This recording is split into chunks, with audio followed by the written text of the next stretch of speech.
आप सभी को राधे राधे, जय श्री कृष्णा। दोस्तों, आज का ये अनुभव हमारे साथ लड्डू गोपाल की प्रिय भक्त कविता जी ने शेयर किया है। कविता जी कहती हैं कि मैं भी बाल गोपाल की सेवा करती थी और लड्डू गोपाल को घर में विराजित किए मुझे पूरा 1 वर्ष हो चुका था, लेकिन मैं व्रत इत्यादि नहीं करती थी। मुझे एकादशी के व्रत के बारे में, एकादशी के पुण्य फल के बारे में कोई ज्ञान नहीं था। और दोस्तों, जब हम ठाकुर जी को अपने घर लाते हैं, लड्डू गोपाल की सेवा करना प्रारंभ करते हैं, तो आप देख लेना, चाहे आपका 1 साल के बाद हो या 2 साल के बाद हो, ठाकुर जी को लाने के पश्चात और जिस पर ठाकुर जी की कृपा होती है, तो तुरंत ठाकुर जी को विराजित करते ही एकादशी को लेकर वो अपने भक्त का मार्गदर्शन अवश्य ही करते हैं। क्योंकि जो ठाकुर जी हैं, हमारे जो लड्डू गोपाल है, बांके बिहारी जी हैं, वो जो जल्द से जल्द अपने भक्तों को उनकी सेवा का फल देना चाहते हैं। और एकादशी का व्रत करने के उनके भक्तों के जो पाप होते हैं उनका अंत होता है, और जब उनके पापों का अंत होता है तो दोस्तों ठाकुर जी की कृपा बरसनी शुरू हो जाती है। कहते हैं हमारे ठाकुर जी को जो है एकादशी बहुत अधिक प्रिय है, और जो कोई भी उनका भक्त एकादशी का व्रत करता है, एकादशी के दिन ठाकुर जी की विशेष सेवाएं करता है, दान पुण्य करता है, उससे जो है हमारे ठाकुर जी, हमारे बाल गोपाल कभी भी नाराज नहीं होते। अगर वे कुछ समय के लिए सबसे रुष्ट भी होते हैं हमारी कोई भूल चूक के कारण, और फिर कोई एकादशी आती है, उस एकादशी पर हम उनकी श्रद्धा भाव से, प्रेम से सेवा करते हैं और अपनी गलती के लिए, भूल के लिए उनसे क्षमा याचना करते हैं, तो वे तुरंत से प्रसन्न हो जाते हैं, हमारी भूल को माफ़ कर देते हैं और फिर से हम पर कृपा बरसाना शुरू कर देते हैं। इसलिए कहते हैं कि हर एकादशी का अपना अपना महत्व है। हर एकादशी पर पंचांग के अनुसार, शास्त्रों के अनुसार अलग अलग प्रकार से समय से मुहूर्त से सेवाएं प्रदान की जाती है, और ठाकुर जी उन सेवाओं से बहुत जल्दी प्रसन्न होते हैं और अपने भक्त के जीवन में सुख समृद्धि, माता लक्ष्मी का वास और बहुत सारा जो है उसे वैभव सम्मान प्रदान करते हैं। तो दोस्तों, 8 मई को मोहिनी एकादशी है। उदय तिथि में 8 मई को एकादशी पड़ने वाली है, इसीलिए उसी दिन एकादशी का व्रत रखा जाएगा। वैसे एकादशी का प्रारंभ 7 मई से है, लेकिन उदय तिथि में न होने के कारण जो है 7 मई को एकादशी नहीं मनाई जाएगी। 8 मई को ही एकादशी का व्रत रखा जाएगा और ठाकुर जी को सेवाएं प्रदान की जाएगी। लेकिन 7 मई को भी आपको चावल का सेवन नहीं करना है और तुलसी दल नहीं तोड़ना है। आपको दशमी के दिन तुलसी पत्र संध्या होने से पहले तोड़ के ठाकुर जी के प्रसाद के लिए रखने हैं, स्नान के लिए रखने हैं। क्योंकि देखिए, ठाकुर जी को जो है एकादशी के दिन तुलसी दल जो है भोग में लगाया जाता है, स्नान भी कराया जाता है, तो वह अत्यंत आवश्यक है। अब कविता जी ने अपना जो अनुभव शेयर किया है, वह कहती हैं वह ठाकुर जी को घर में विराजित करने के पश्चात उनकी सेवा करने लगी। उनके साथ वह पुत्र भाव रखती थी और ठाकुर जी के प्रति उनके मन में बहुत श्रद्धा और विश्वास था। लेकिन घर में ठाकुर जी के विराजित होने के पश्चात भी कृपा नहीं हो रही थी। उन्हें ऐसा लग रहा था जैसे ठाकुर जी उनकी सेवा से प्रसन्न नहीं है, और फिर वे इतनी पापी हैं कि जिसके कारण से ठाकुर जी उनके ऊपर दृष्टि ही नहीं डाल रहे हैं। उनका मन उदास रहता था, दुखी रहता था। काफ़ी बार वो ठाकुर जी को देखकर भावुक भी हो जाती थी। जब वह श्रृंगार करती थी ठाकुर जी का, तो बातें करते करते भावुक हो जाती थी। कब आपकी दृष्टि जो है मेरे ऊपर पड़ेगी और मेरे जीवन में भी सुख समृद्धि का वास होगा, आपकी लीलाएं मेरे जीवन में भी होगी और मुझे आपका दर्शन प्राप्त होगा। काफ़ी सारी इच्छाएं थी। कविता जी कहती है कि वह हर वक्त मन ही मन ठाकुर जी से बातें करती रहती थी। ठाकुर जी से बातें करने में उनके मन को शांति तो मिलती थी, लेकिन फिर भी ठाकुर जी के दर्शन नहीं होते थे, लीलाएं नहीं होती थी, संकेत नहीं मिलते थे, और घर परिवार में भी काफ़ी सारी समस्याएं थी। और यह सिर्फ उनकी अज्ञानता के कारण था, क्योंकि उन्हें एकादशी के बारे में कोई ज्ञान नहीं था। उन्हें नहीं पता था कि अगर उनके पापों का अंत करना है तो सिर्फ एकादशी के व्रत ही ऐसा व्रत है जिससे उनके पापों का अंत होगा, और फिर ठाकुर जी अपनी कृपा अवश्य ही बरसाएंगे। ठाकुर जी जो है एकादशी के व्रत करने वाले पर प्रसन्न होते हैं। हर एकादशी का व्रत करने वाले व्यक्ति के ऊपर ठाकुर जी की दृष्टि अवश्य ही पड़ती है। तो इसीलिए कविता जी कहती हैं कि जिस प्रकार से कहते हैं ठाकुर जी कभी ना कभी अपने प्रिय भक्तों को, अपने भक्तों को एकादशी के व्रत से अवगत अवश्य ही कराते हैं। फिर ये उनके भक्त की इच्छा है कि व्रत करना चाहता है या नहीं करना चाहता है। दोस्तों, अगर आप व्रत नहीं कर पाते फिर भी एकादशी के दिन सिर्फ सात्विक भोजन करिए, और जो हमारे घर में ठाकुर जी यानी लड्डू गोपाल विराजित किए हैं, हमने नियमों के साथ एकादशी के दिन अवश्य उनकी सेवा कीजिए। उससे भी ठाकुर जी सेवा पाकर प्रसन्न होते हैं। वो अपने भक्त की हर दुविधा को समझते हैं कि मेरा भक्त जो है किस कारणवश व्रत नहीं कर सकता, या तो वह भूखा नहीं रह सकता, या फिर उसकी कोई और समस्या है, शारीरिक समस्या है या फिर आर्थिक समस्या है। भी समस्या के कारण जो है भक्त व्रत नहीं कर सकता तो वे उस बात को भी समझते हैं, लेकिन एकादशी की सेवा भूल कर भी आपको नहीं छोड़नी है। ठाकुर जी के एकादशी की सेवा आपको अवश्य ही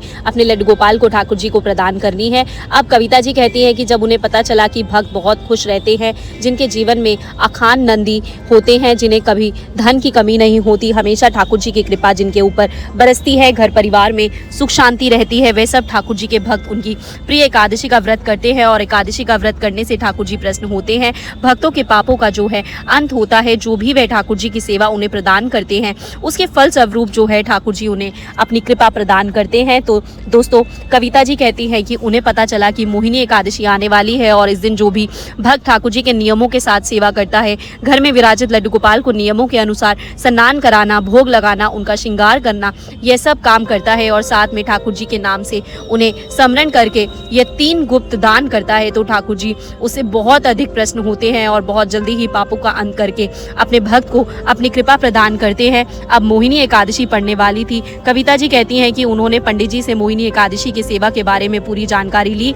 उसके पश्चात उन्होंने 3 गुप्त दान, जो ज़्यादा महंगे नहीं हैं, बहुत ही कम पैसे में खर्च करके आप जो है ये गुप्त दान कर सकते हो और इन गुप्त दान को ठाकुर जी बहुत अधिक प्रसन्न होते हैं। देखिए, जब भी हम कभी कोई वस्तु दान करते हो तो वह हमें बाजे गाजे के साथ, मतलब शोर शराबे के साथ करके दान नहीं करनी चाहिए, उसका फल हमें प्राप्त नहीं होता। जैसे कुछ लोग होते हैं, जब दान करते हैं तो वो बहुत ज़्यादा दिखावा करके करते हैं। देखो, हमारी इतनी सामर्थ्य है, हमने यह दान कर दिया, वो दान कर दिया। कुछ व्यक्तियों की जो है आदत होती है, लेकिन कहते हैं गुप्त दान जैसा कोई दान नहीं होता। अगर हम गुप्त दान करते हैं, यानी बिना किसी को बताए और बिना शोर शराबा किए एकादशी के दिन चुपचाप से कोई वस्तु लाकर हम दान करते हैं, तो उस दान से बड़ा कोई दान नहीं होता।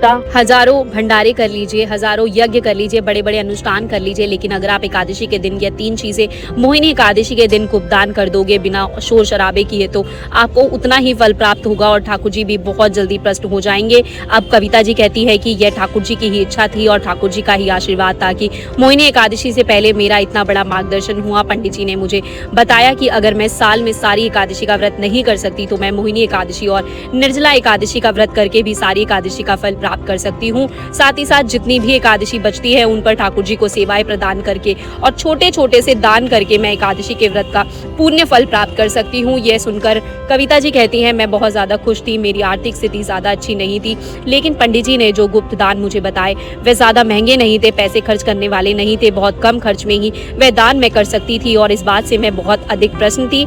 लेकिन मेरा मन में एक संदेह था, क्या सचमुच ठाकुर जी दान करने, सेवा करने से प्रसन्न हो जाएंगे? तो दोस्तों, कविता जी कहती हैं कि उन्होंने ठाकुर जी के सामने एकादशी के दिन एकादशी व्रत का संकल्प लिया। मोहिनी एकादशी थी और उन्होंने व्रत प्रारंभ किया। ठाकुर जी जो को स्नान कराया। मोहिनी एकादशी के दिन हम सब जानते हैं कि ठाकुर जी जो हमारे भगवान विष्णु हैं, उन्होंने असुरों से अमृत कलश छीनकर देवताओं को अमृत पिलाया था। तो कहते हैं इस दिन अगर हम ठाकुर जी की विधि विधान सेवा करते हैं तो हमारे घर में भी अमृत की वर्षा होती है। साथ ही साथ जैसे समुद्र मंथन से लक्ष्मी माता निकलकर सभी को धन वैभव से परिपूर्ण किया था, उसी प्रकार से मोहिनी एकादशी के दिन भी अगर हम ठाकुर जी को प्रसन्न कर देते हैं तो माता लक्ष्मी भी तुरंत हमारे घर पर दृष्टि डालती है और हमारे घर में सुख समृद्धि का वास होता है। जिस प्रकार से वह समुद्र मंथन से निकलती थी, उसी प्रकार से मोहिनी एकादशी के दिन ठाकुर जी को प्रसन्न करने से माता लक्ष्मी भी घर में प्रवेश करती है। इसीलिए दोस्तों, मोहिनी एकादशी के दिन ठाकुर जी की सेवा करने के साथ साथ ये 3 गुप्त दान भी अवश्य करने चाहिए। इससे ठाकुर जी बहुत जल्दी प्रसन्न होते हैं। अब कविता जी कहती हैं कि उन्होंने सबसे पहले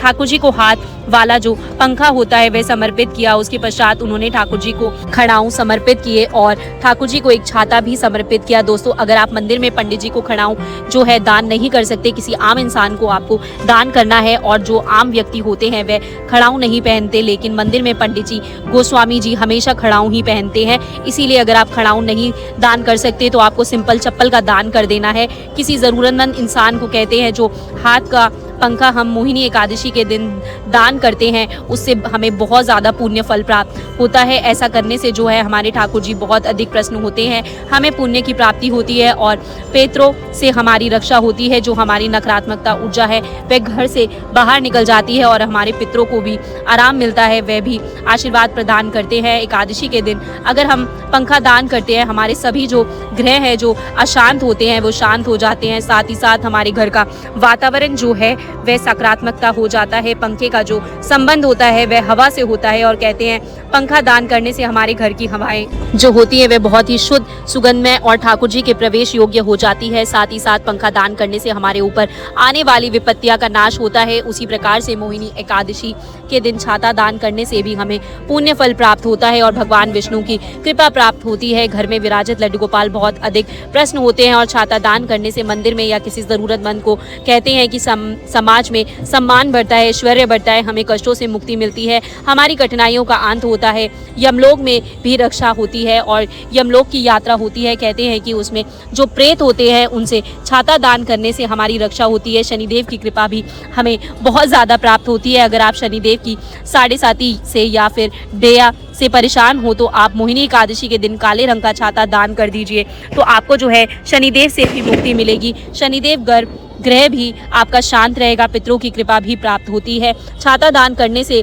उनकी आत्मा को शांति मिलती है और जब उनकी आत्मा को शांति मिलती है तो जीवन में खुशहाली आती है और वे हमें आशीर्वाद प्रदान करते हैं। उससे भी हमारे ठाकुर जी बहुत अधिक प्रसन्न होते हैं। कहते हैं जब हम अपने बड़ों की सेवा करते हैं, उनका आदर सम्मान करते हैं तो ठाकुर जी प्रसन्न होते हैं। इसी प्रकार से जब हम अपने पितरों को शांत करते हैं और अपने पितरों की सेवा करते हैं, हमारे पितरों को शांत और सुखी देखकर ठाकुर जी प्रसन्न होते हैं और वे हम पर कृपा बरसाते हैं। इसीलिए मोहिनी एकादशी के दिन छाता दान करने का भी बहुत अधिक महत्व है और ये दोनों चीज़ ज़्यादा महंगी नहीं है, बहुत कम खर्च में भी आप इन दोनों चीज़ों का दान कर सकते हो।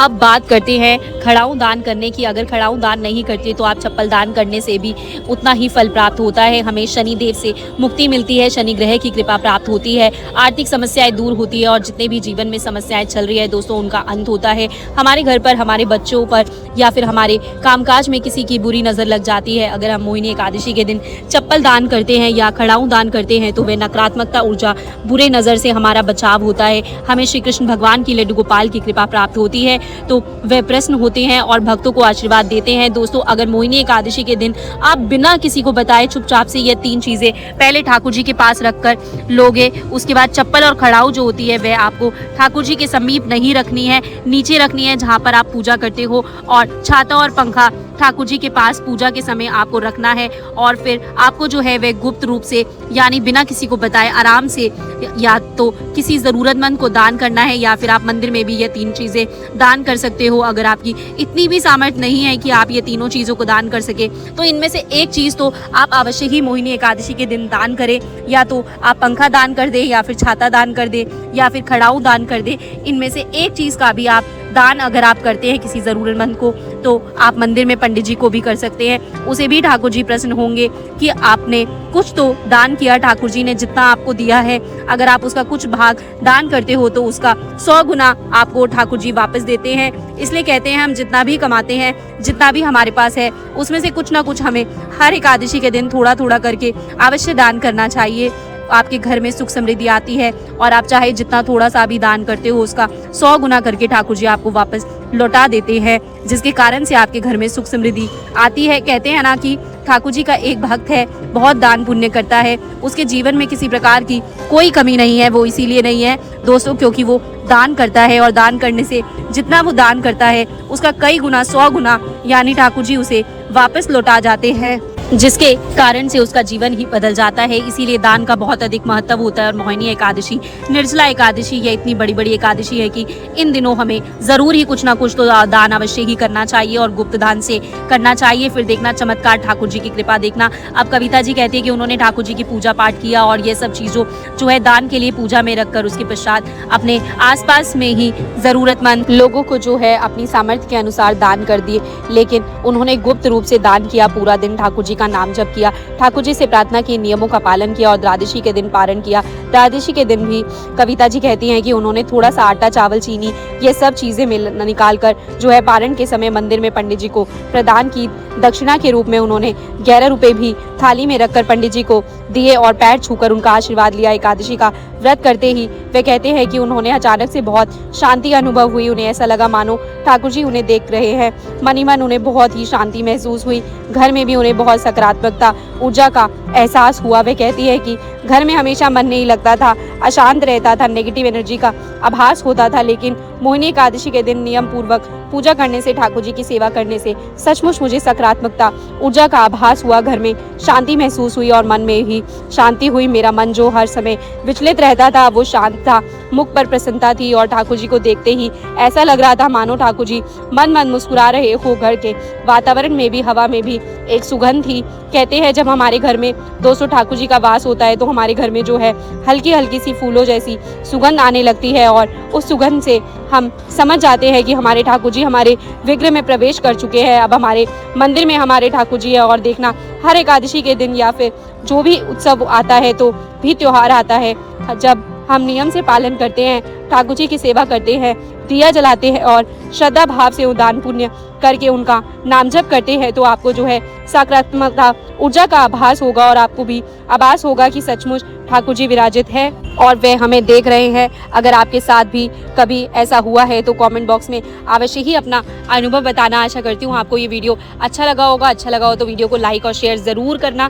जितने लड्डू गोपाल भक्त हैं उन सबके पास ये वीडियो जाना चाहिए कि वो भी इसी तरह से मोहिनी एकादशी पर अपने प्यारे लड्डू गोपाल की कृपा प्राप्त कर सके। दोस्तों अगर आप इस चैनल पर पहली बार वीडियो देख रहे हैं तो प्लीज़ चैनल को सब्सक्राइब कर दीजिएगा। आपकी भी कोई लीला कथा है, आपके साथ भी कुछ ऐसा हुआ है लड्डू गोपाल के भक्तों के साथ, तो मुझे कमेंट सेक्शन में ज़रूर बताइएगा, मैं आपसे संपर्क करूंगी। और अगर कुछ नहीं भी है तो कमेंट सेक्शन में भगवान का नाम ही ज़रूर लिखिएगा। राधे राधे, जय श्री कृष्णा। अब मैं कल एक और लड्डू गोपाल की लीला कथा अपने प्यारे भक्तों के लिए लेकर आऊँगी। फिलहाल अभी आप सभी को मेरी तरफ से राधे राधे, जय श्री कृष्णा। बांके बिहारी लाल की जय। दोस्तों।